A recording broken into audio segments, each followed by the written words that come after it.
શ્રાવણ માસમાં નાગપંચમીનું શું મહત્વ છે અને એનું પૌરાણિક મહત્વ શું છે, શાસ્ત્રના નિયમ પ્રમાણે દર્શાવીએ કે જ્યારે તક્ષક નામનો નાગ એ પરીક્ષિત રાજાને 7મા દિવસે દંશ દીધો અને પરીક્ષિત રાજા પરમાત્મા ભજન કરીને એમને પ્રાપ્ત થયા 7 દિવસના અનુષ્ઠાન દરમિયાન.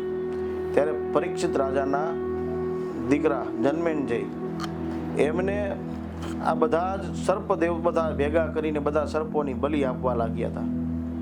એ સમયે સર્પદેવના એવા વિશિષ્ટ મહારાજ કહેવાય છે કે એને ગુરુદેવે એવા પરમાત્મા પાસે શિવજી પાસે જઈને વરદાન માંગ્યું કે ભાઈ ભગવાન, જો આ સર્પ યજ્ઞ થશે તો આ કુળમાંથી નાગકુળ નષ્ટ થઈ જશે.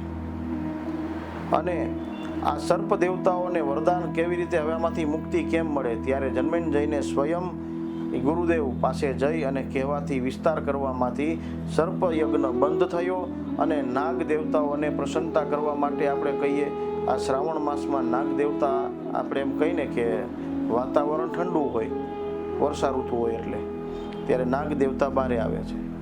અને નાગ દેવતા જ્યારે બારે આવે ત્યારે એમની આ આપણા સામાન્ય મનુષ્યને બધાને રક્ષા માટે એની પૂજા કરવામાં આવે તો એનાથી એકબીજાનો ભય પણ દૂર થાય ને એકબીજાની એક પ્રેમથી ભગવાનની નાગ દેવતાની પૂજા થાય છે. આ પૌરાણિક કથા છે અને શાસ્ત્રના નિયમ પ્રમાણે એ શિવજીને ખૂબ જ પ્રિય છે.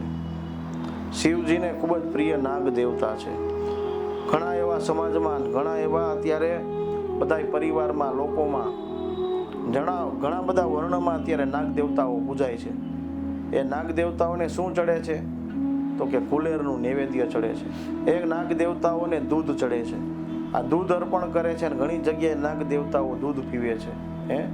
એવું સચોટ ઉદાહરણ સહિત કહી શકું છું કે અહીંયા રાજકોટની બાજુમાં ધ્રોલ મુકામે એક નાગ દેવતાઓનું મંદિર છે કે જે કહેવાય છે કે તંબોલિયા દાદા.